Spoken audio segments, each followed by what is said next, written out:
Fabulous. Excellent. And I'm not going to knock my coffee over. I did that earlier on. It's just sat down to come on and I need the table and it all went everywhere. So here we are, beginning of the new year, first workshop of the year. And just going to say hello to Sophie, who's just rejoined us. Hi, Sophie. Great to have you back on. I know you'll be listening to this back, but there's a wave from me, and I'm sure everyone else is waving too, but you won't be able to see. Hang on, let me make that a friendly. Everyone give a quick wave. There you go. Everyone give a quick wave. There we go. That's it. Wonderful. Back to there. So I've got a few notes to guide me because it's quite an interesting dive into what we're doing today. So towards the end of last year, we touched on mindscaping. Um, this video can never go public because technically it's not my technique to teach. But it's a good one. So that's why we looked at it. And the idea is that our behind that is that our inner world already has a kind of shape to it. And it's often experienced or can be experienced as a place or a landscape. So if you think back to it in that context, we looked at it. It was the map. So the inner world, our inner landscape, exists in whatever form we choose to relate to it in, really, and how we encounter it. So for the next few weeks, what we're going to do is we're going to slow that whole process right down and explore elements of it in a more kind of slightly more in depth, more gentle manner. Um, not as therapy for us all, because we're all perfect. Not for analysis, um, and not even as something to get right. In fact, it's not even about fixing anything. It's today's especially is just about noticing how your inner world already organizes itself and learning to relate to that in a more conscious way. So with that in mind, tonight is really quite simple in some ways. We're not changing anything. We're just letting a sense of our inner landscape appear in whatever way that appears to you. And there is no right or wrong way. Some people will have fantastical inner realities, inner worlds, inner landscapes. Um, Other people may just get a sense of space or just a feeling.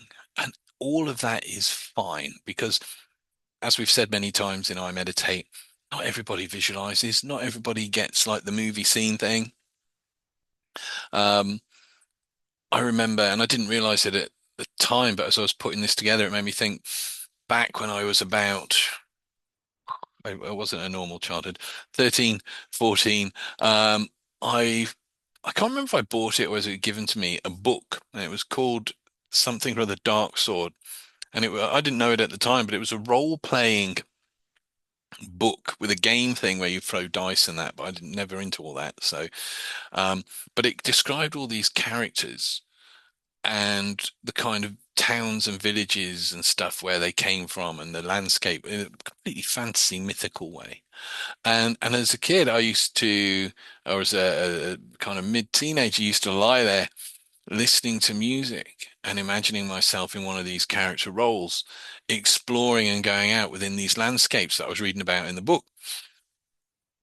I mean, fast forward so many years forward, and think about the mindscaping. What were we really doing? We were creating that landscape, and although we didn't explore it, we were setting it up ready to. Um, so let's. This is not lots of talking. It's more about experiencing. Um, so let's do let's do what we always do and just take a moment to settle, to get comfortable. Because sometimes our best learning is through experiencing, and because we're looking at principles, sometimes it's better to experience something and allow your own understanding and experience of it to inform what you know about it, rather than somebody trying to explain to you, oh, this is this and this is that. So sitting comfortably, we'll we don't need to relax perfectly, but we just need to relax enough to notice where you are. So let's have a fidget and we'll take 3 deep breaths together. You don't have to close your eyes for this, but you may choose to. Or you might choose to just kind of have them just slightly open. So you're not really focusing on anything. You just got that view through the eyelashes, kind of slightly open eyes. Whichever's going to work best for you. So we'll take 3 deep breaths together just to separate us from the rest of the day and to relax enough that you can really begin to notice where you are. Just breathing in, hold it, and breathe out.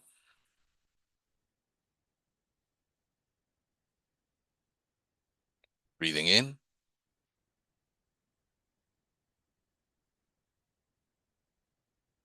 hold it, breathe out.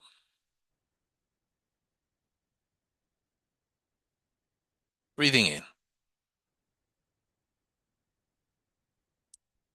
hold it, and breathe out. Just allow yourself to return to your natural breath. Nothing forced, nothing deliberate, just that natural, comfortable rhythm.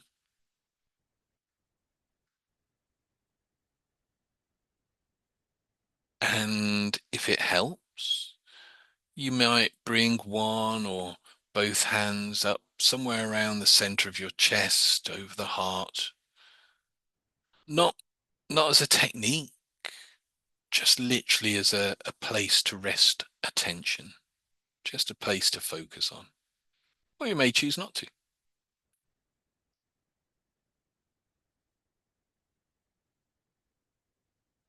And whether you've chosen to rest your hand there or not, as you breathe, focusing your attention on the chest there, you may notice the movement there, the gentle rise,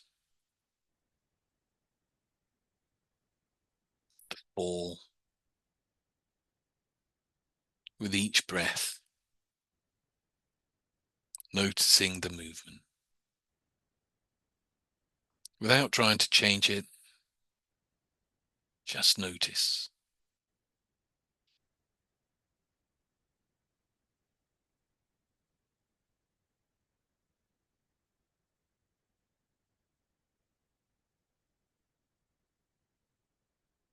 And some of you may notice warmth.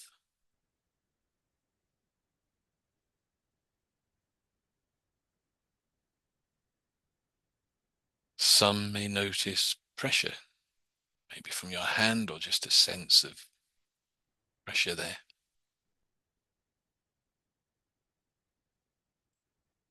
And some of you may notice very little at all. And all of that is more than fine.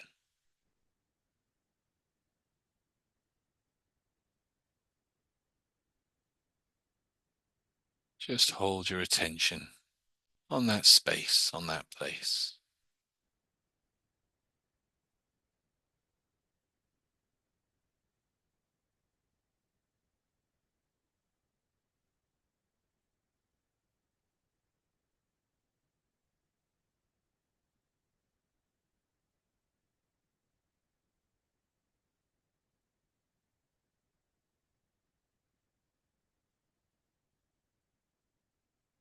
And if your attention wanders, it can help to imagine just cupping your mind, cupping your brain in your hands, and just gently pushing it down through the head, through the neck,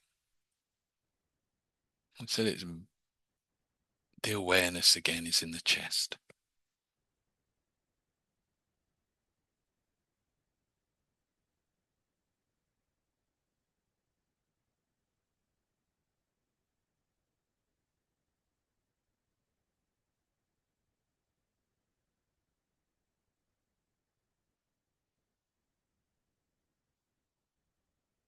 Just allowing that attention to gather.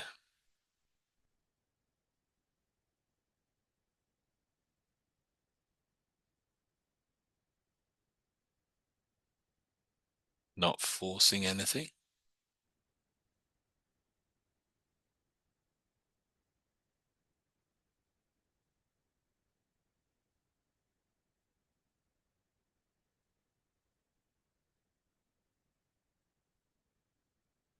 And not going anywhere yet.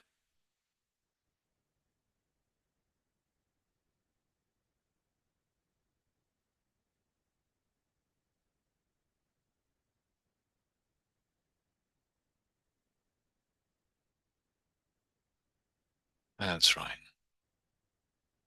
Just holding that attention.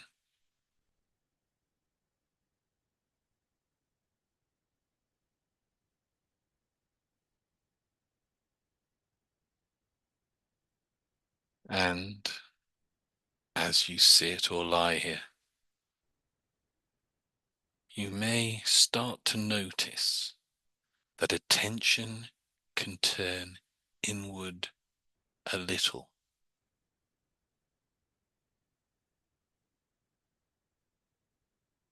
Not away from the room,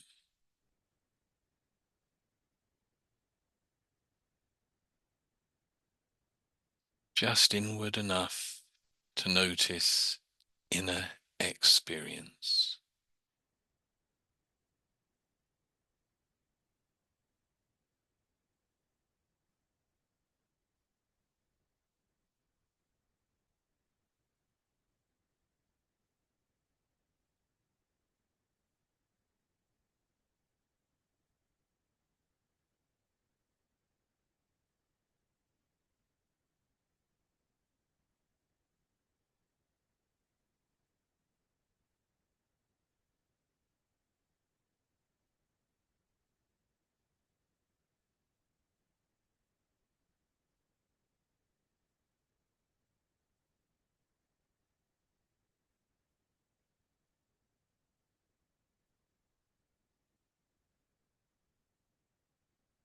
And as that happens,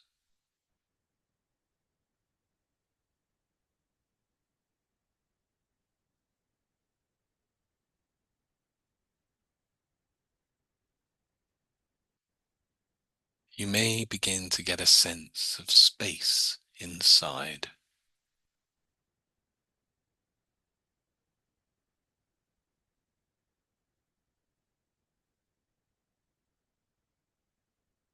Or around.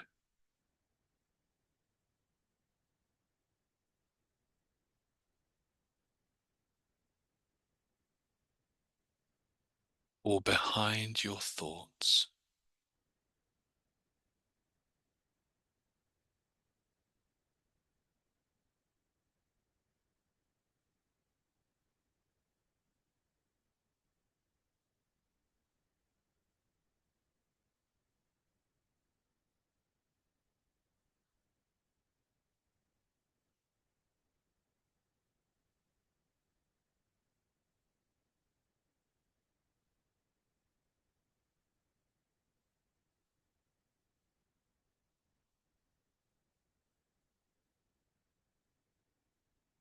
For some people, it feels like distance.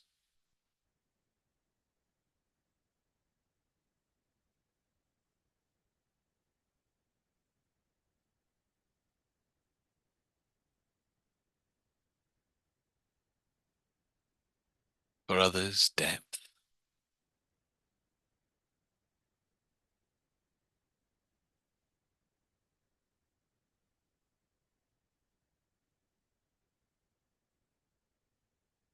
For others, a vague sense of somewhere.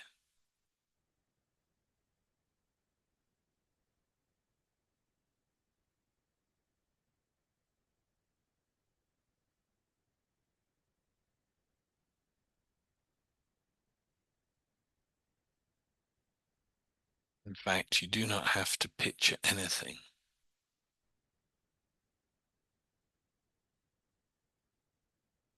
Just notice whatever sense of inner space is already there.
And now, without trying to invent anything,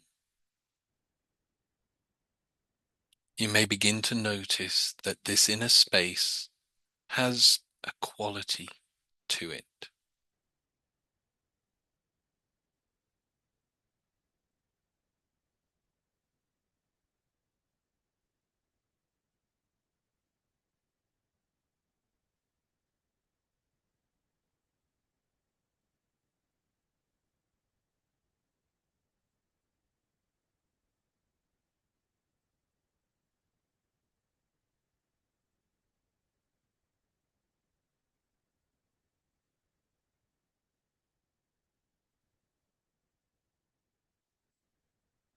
What do you notice now?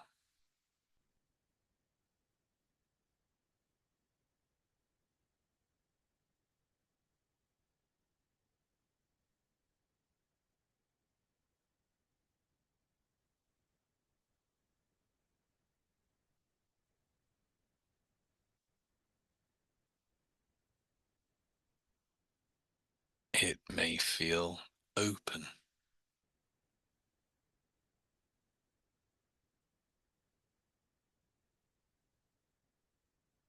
or enclosed.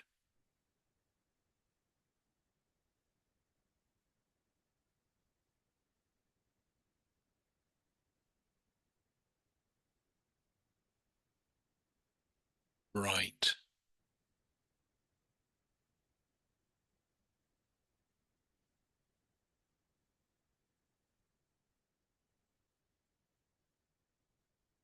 Muted.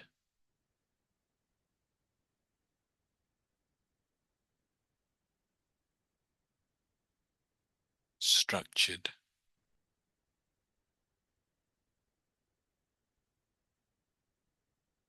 Natural.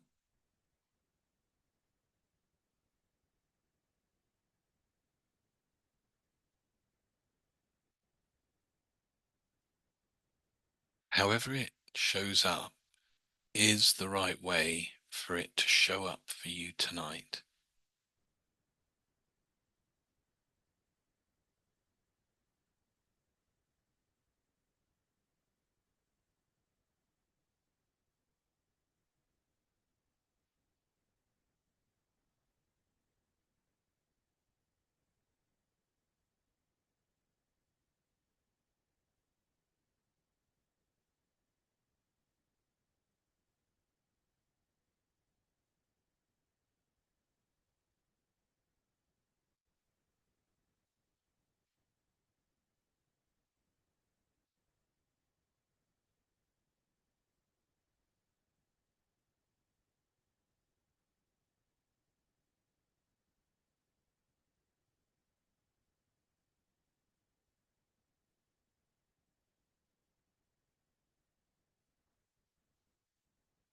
And as that sense develops,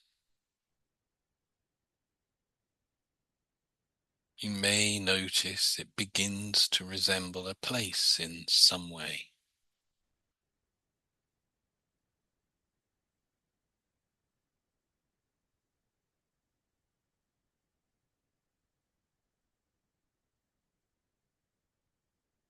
Not necessarily a picture, just a sense of location.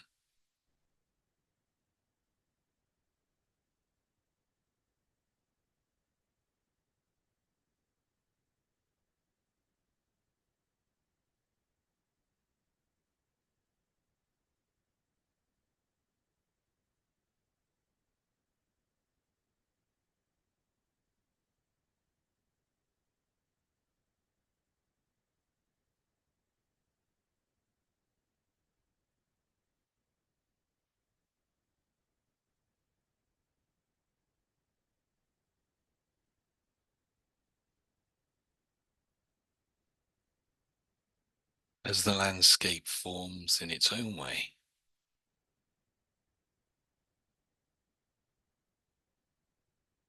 notice what feels closest to you.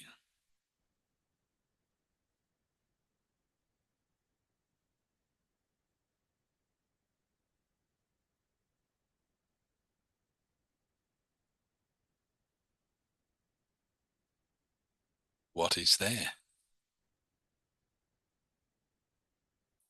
What do you notice? What's the overall feel?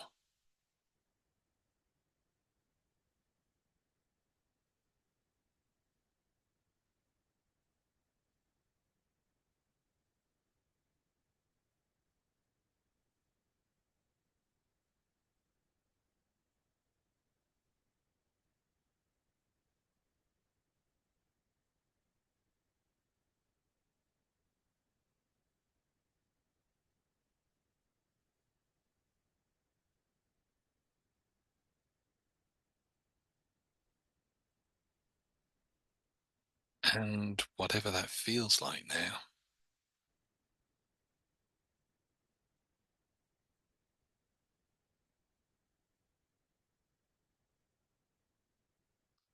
you may imagine there's some way of marking that place. A sense of this is where I am.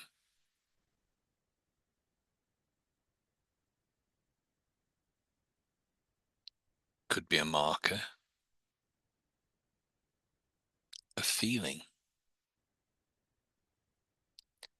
a sense of standing, or just knowing.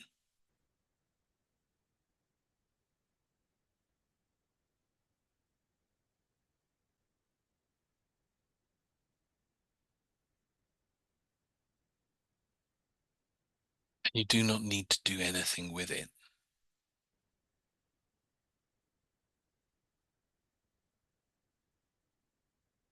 Just notice that this is where you are right now.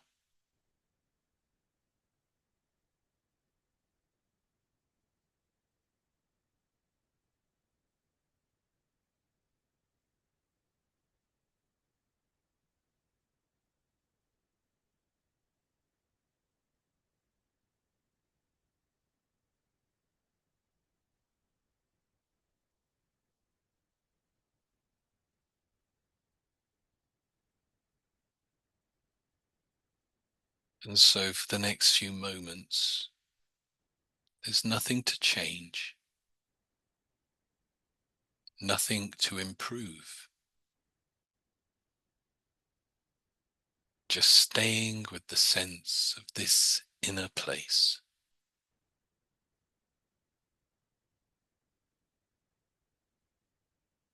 And if your attention drifts, that's fine. It can wander and come back.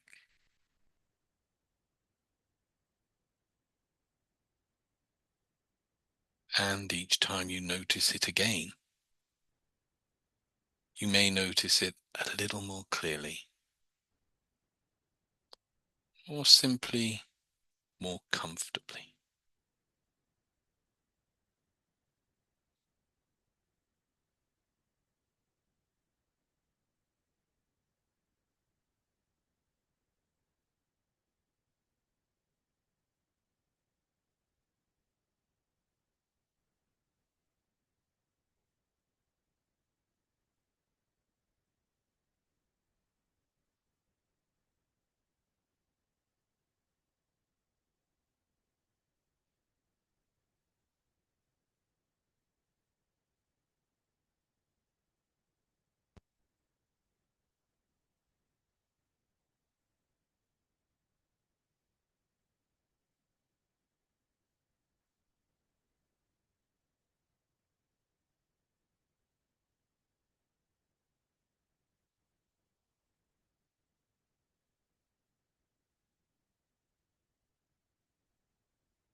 That's right. Just staying with that awareness of that inner space.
So in a moment, we'll return gently our attention to the room,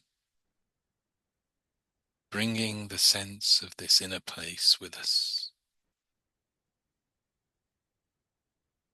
And you don't need to remember it clearly. The unconscious does that part very well.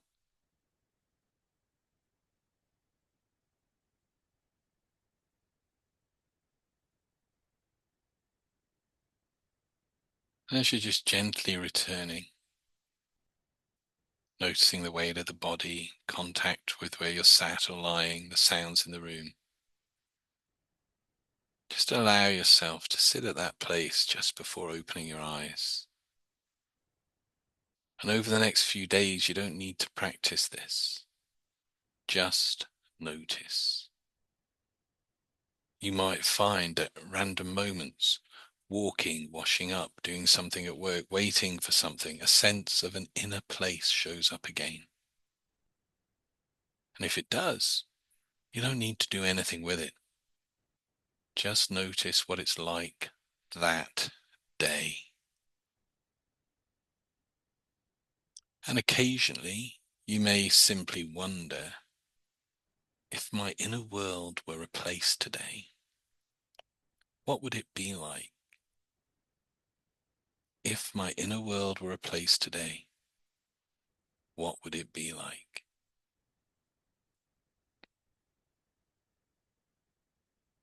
And as you're just enjoying that, coming back and sitting there, before we finish, I want to just briefly name how what we've done today fits into the broader idea of mindscaping, because, that's important.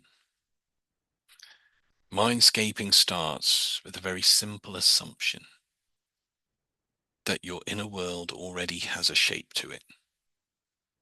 Not because you imagine one, but because the mind naturally organizes experience symbolically. Say that bit again. The mind naturally organizes experience symbolically. And the key thing is, we don't design the landscape, we notice it. And although we've done this slightly different without the map today, what we did first tonight is actually the most important part of the whole mindscaping process. It's not changing anything, it's not analyzing anything. It's just evoking or invoking that sense of inner space and place to appear in whatever way it naturally does. When we do mindscaping, we use the idea of a map. But if you think back to some of the other workshops we did last year, where we worked with symbolism, this inner landscape, it's your inner landscape. When you're mindscaping, that map is your map, your symbol, or your symbols. So by changing the symbols and how we're experiencing or perceiving that inner landscape,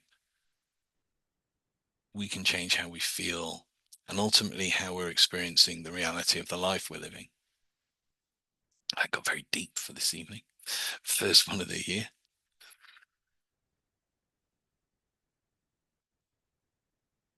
So yeah, letting a sense of that inner space and place appear in just whatever way it naturally does. And that's because any attempt to change or work on the inner world before it's been properly noticed usually comes from a sense of effort, like you're trying to force it.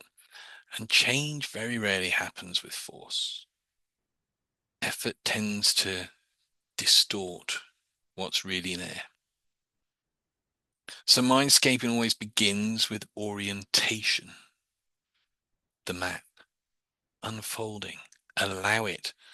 Don't make it. Allow it to be what it can be.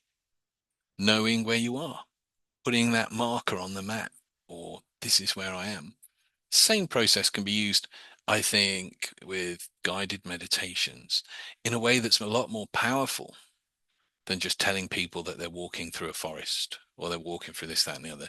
The more you allow the person's inner landscape to inform the experience, the more you're working with them where they're at. And that is inevitably, whether we're working with ourselves or other people to help get them past blocks, obstacles, like with what we've done tonight. You literally could be in that landscape. What's there? What's immediate to you? That if it wasn't there, would allow you to open up this landscape even more. Okay. Someone might say a double-decker bus. Okay, get rid of it. Move it, drive it, blow it up, whatever you want to do. And then notice again how that inner landscape then feels.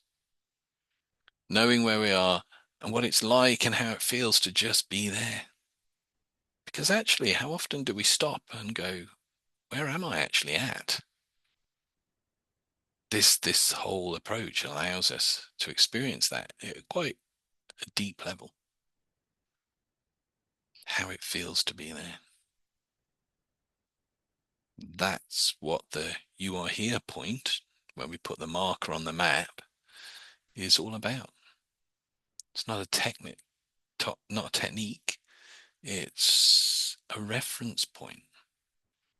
When people are on that map, that inner landscape, we're saying this is where your life is at now. If you were doing a tarot reading, it would be the querent card or the questioner's card that represent them, where they are now.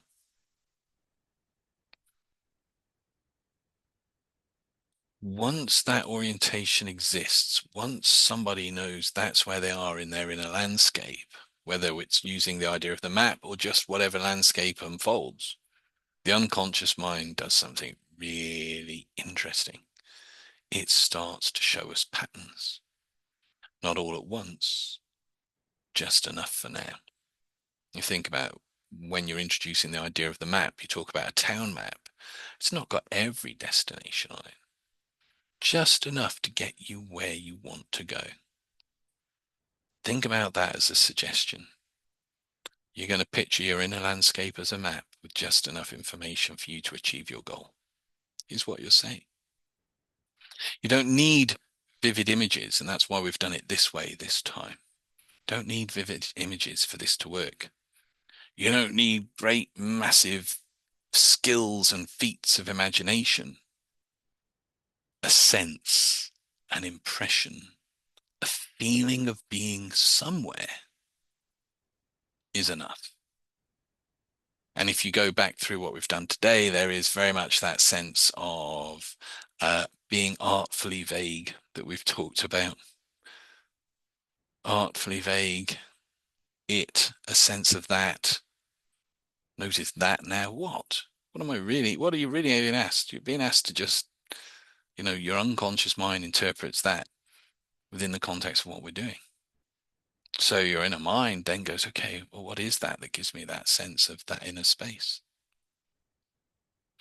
And over the next few weeks, we're going to stay close to this same approach. We're not going to rush into changing anything or looking at the change work aspect of it, but we're going to spend more time exploring how our inner landscapes behave and how they respond to our attention, and how small yet respectful shifts can really make a surprising difference. But none of it will work unless that first step is in place, the ability for either you or someone you're taking through this to notice their inner world as it already is, not as they imagine it to be, not as they'd like it to be. That bit comes later. But literally noticing their inner world as it is in relationship to all the stuff that's going on in their lives. And for some people, that might be a sense of calm. For other people, it might be that life's been throwing lots at them and it all feels very chaosy, and they might get a sense of being in mountains and lots of big obstacles in a way, or what. It can be anything. And the other thing to remember is there is no right or wrong, especially, if you're working with somebody else, and they go, oh, I'm in the mountains. And it's like, no, there's nowhere to get out. And it's all, you can't turn around and go, well, that's not right. Because it's their experience. You don't know what their experience is. And actually, there's something very liberating about being able to work with somebody or help somebody by not knowing what their not knowing what their experience is, and going, hey, I don't know what that experience is for you. But whatever you're experiencing right now is the right thing for you to get where you want to get. So hopefully, if nothing else comes from tonight, that's enough. You've started to recognize that inner terrain, to get a sense of how you experience it. And by doing it that way, rather than me going to do step one, step two, step three, I'm hoping that you can begin to get a feel for the principles behind this and be able to apply it to your own world, as well as to helping other people. Because, if you're in a situation where you're really stressed and you think, I need to calm down, well, if you have a sense, the more you work with that sense of that inner world, that inner landscape, the quicker you can access it. So if you know that you're stressing or you're stressing over something, where am I now? Going into that inner landscape. What's going on around me? It's like there's a car in my inner landscape and the bloody alarm's going off on it and I can't find the owner. It's your landscape. Imagine a tow truck that just takes it off into the distance. It gets quieter and quieter. And then notice how your inner landscape feels. And if your inner landscape is feeling a lot calmer of having removed a car with a car alarm going off, I promise you, your outer world is going to feel more calm, and you're going to be in a calmer place to deal with whatever is going on around you. And once you know where you are, we can focus on movement when it's needed. And when we do that, it becomes so much easier. And that, I think, is enough for this evening. But I will stop the video. If you're back, open your eyes, have a stretch, be with us. And then if there's any questions, then you can drop me a question, either speak